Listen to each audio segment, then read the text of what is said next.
Yun mga abel. Good afternoon sa inyong lahat. Ayan. Kasalukuyan nagpapakain na lang tayo ng mga ibon natin ngayon. Ayan.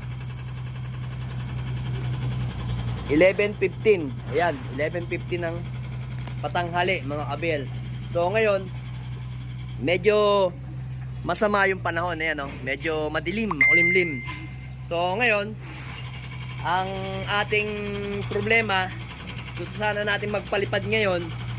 Kaso, hindi tayo makapagpalipad dahil ayun, ginagawa yung ginigiba yung flying bee. So ngayon, yung flying bee is hindi na magiging flying bee, magiging grocery na daw. Tatanggalin lahat ng gasolinahan dyan, yun, no? Kasalukuyan yung ginagawa, yan. At yung puno dun, puputulin daw, yan. So ngayon, hindi tayo makapagpalipad dahil kapag pinalipad natin yung mga ibon natin, ang mangyayari dyan, magugurdo lang sila, tapos hindi sila makakababa ng maayos. So mamayang alas 3 na lang tayo magpapalipad. Alas 3, alas 4 ng hapon. O kung kakayanin, basta wala nang pumapalo, yan, pwede na tayo magpakawala niyan mamaya. So ngayon, hindi pa pwede dahil yun nga, panay pukpok. So hindi nga tayo nag-training ngayon sa Santo Tomas, Batangas. Dahil napansin ko medyo masama yung makulimlim, kaya hindi ako nag-training. So ngayon, ayan si Luha, oh. Hindi pa rin nagaling talaga si Luha. Luha pa rin hanggang ngayon. Tingin ko talaga meron ng tama sa mata yan. Kahit na anong gawin, talagang siya, oh. Ayan, oh. Pero malakas yan, malakas lumonda yan. Ano? Malakas lumonda yung ibon na yan, kaso nga lang talaga yung mata. Yan yung mga ibon natin. So ngayon, awa ng Diyos, balita ko lang sa inyo, yung isang ibon natin na si Miss Peter, di ba Miss Peter 1 yung nanay niyan? Ito, Miss Peter 2 yan eh. Ito Miss Peter 3 na. Kasi ito yung first clutch, ito yung second clutch. Kaya ang tawag ko na dito is Miss Peter 3. Yan, Miss Peter 3 na yan. Tsaka yan. Nestmate niya yan eh. Yung kaparis niya yan. Sa BBC naman lilipad yan. Okay din umuwi yan. So yun lang ang hindi kasi nga tinamaan din ng eye cold yun. Pero ngayon, okay na siya. Kaya nga hindi tayo nagkarga ng Santo Tomas, Batangas kasi nire-rest din natin yung mga ibon natin kasi ilang beses na silang naismas o pahirapan yung pauwian. Kaya sa Santa Rosa ba kami San Pedro. Ang bitaw namin sa susunod na sa Sabado, doon na ako magkaarga ng ibon. At least nakapahinga yung ibon natin sa stress. Yan, kasi depende naman yan mga abel sa sa mga driver ng mga ibon. Kasi minsan kailangan din natin diskartehan yung ibon natin. Hindi karga lang ng karga. Kasi kapag kargaan ng karga, tapos hindi mo napapansin na yung ibon mo is stress na, sigurado may kalalagyan ng karera mo. Kaya kailangan alalay ka rin sa sa pagkarga ng ibon. Lalo pag yung ibon mo, ayan, shopping na naman. Pag lalo yung ibon mo bumirit sa karera. Yan, hindi ko kasi napatay yung wifi ko kaya ang daming natulog.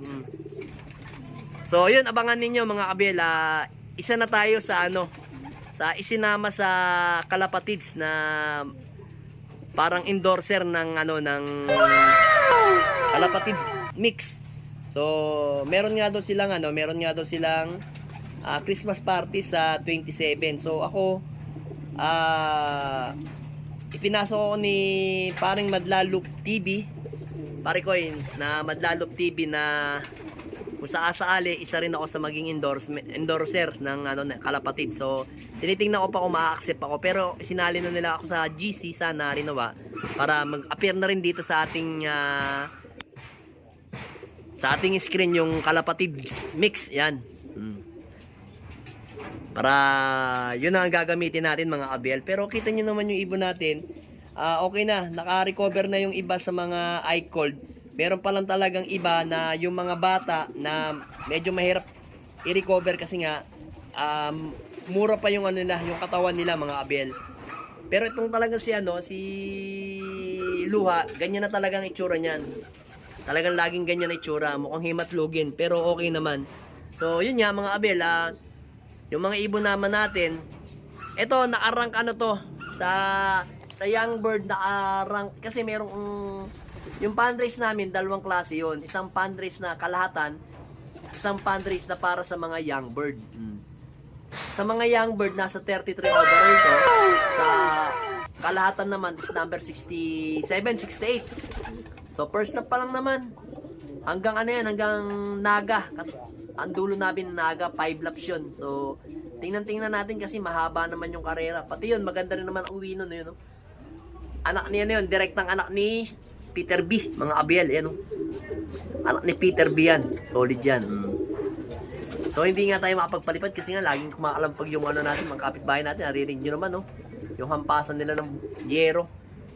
Paalang magurdo yung mga ibon natin. So, nagpapakawala na rin ako sa mga young bird ko. Kaso, ngayon, hindi ako makapagpakawala dahil nga, panay pukpok sila sa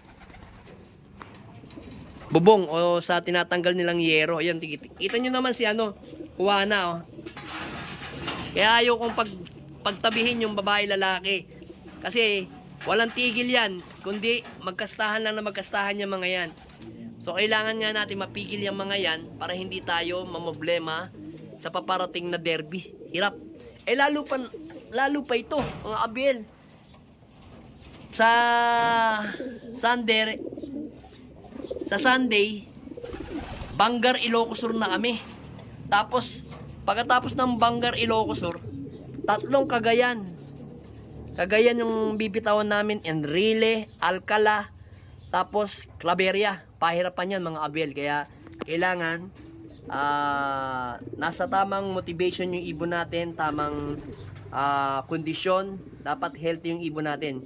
So kailangan lang natin talaga yung ibon natin, i-motivate natin, pero hindi natin igagaya dati sa sistemang ginawa natin na ito kasi nakalaban din to sa BBC. So hindi natin siya pwedeng paitlogin din dahil nga pag pinaitlog natin yan, madadali tayo sa karera. So, nung nakaraan nga, ito, naghahabol, ito naman, hinahabol. So, ito, hindi kumakain ng maayos kasi hinahabol yung babae. So, ayaw ko na mangyayari sa akin yun.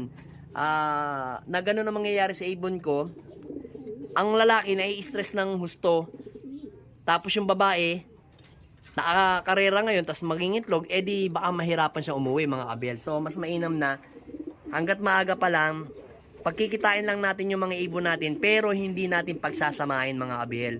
Pagsamahin man natin, kakain, iinom, yun lang. Pero, rest, hiwalay na sila. Para hindi sila, yun nga, manghina, or sabihin natin, may stress yung katawan. Mas mainam pa rin yung pagsasamahin natin sila, pagka last lap na. Yan. Pag last lap na o last 2 laps na, pagsamahin natin sila, pagkastahin natin sila para premyo, pero pagdating ng Wednesday, Thursday, Friday, hindi na natin sila pagsasamahin nun sa isang lalagyan na natin yan ng pat dyan pagka last 2 laps o last lap na lang mga Abiel. Pero, ganun pa rin, same pa rin. Hindi natin sila pwedeng pagsamahin na matagal. Pwede natin silang yung halikan, bigyan din natin ng konting premyo, makapagkasta siya, basta makapagkasta siya ng Monday o Tuesday. Pero pag Wednesday, Thursday, Friday, hindi na siya pwedeng kumasta. Yan. Ganyan yung diskarte ko sa mga ibon ko ngayon. So, babaguhin nga natin yung sistema natin na dati halos magkasama yung babae, lalaki natin. Nahihirapan tayo i-motivate. O sabihin natin, namomotivate natin siya na mas maganda, napipick sila na mas mabilis. Pag napick sila, ano ba sunod ng pick? Diba? Pababa na ng sistema o pababa ng kondisyon. So, kailangan, wag natin i-pick yung ibon habang nasa tamang wala pa tayo sa dulo o wala pa tayo sa last 2 laps. Kailangan hindi mag-pick yung ibon natin. Pigilan natin mag-pick yung ibon natin para pagdating ng dulo, sigurado doon sila mag-pick, doon sila hahataw ng husto. Yun ang kailangan natin mga Abiel. Kasi sa ngayon, ang kargahan namin is every Saturday, hindi pa Friday. Bale itong week na to, Saturday pa, then pagdating ng 4th lap, ano ba ngayon? 3rd lap? Tama, 3rd lap na. Pagdating namin ng 3rd lap o 4th lap sa Enrile, Cagayan, kailangan ano na yun, Friday ng kargahan namin, kailangan yun, dagdag na tayo ng mga konting sistema sa ibon natin. Yun, hayaan lang natin sila magganyanan. Maglabing-labing, labing-labing, pero hindi pwedeng bengbang-bengbangan. Mayayari tayo ng ating karera, kaya mas mainam, labing-labing lang kayo, mga kabil. Alright.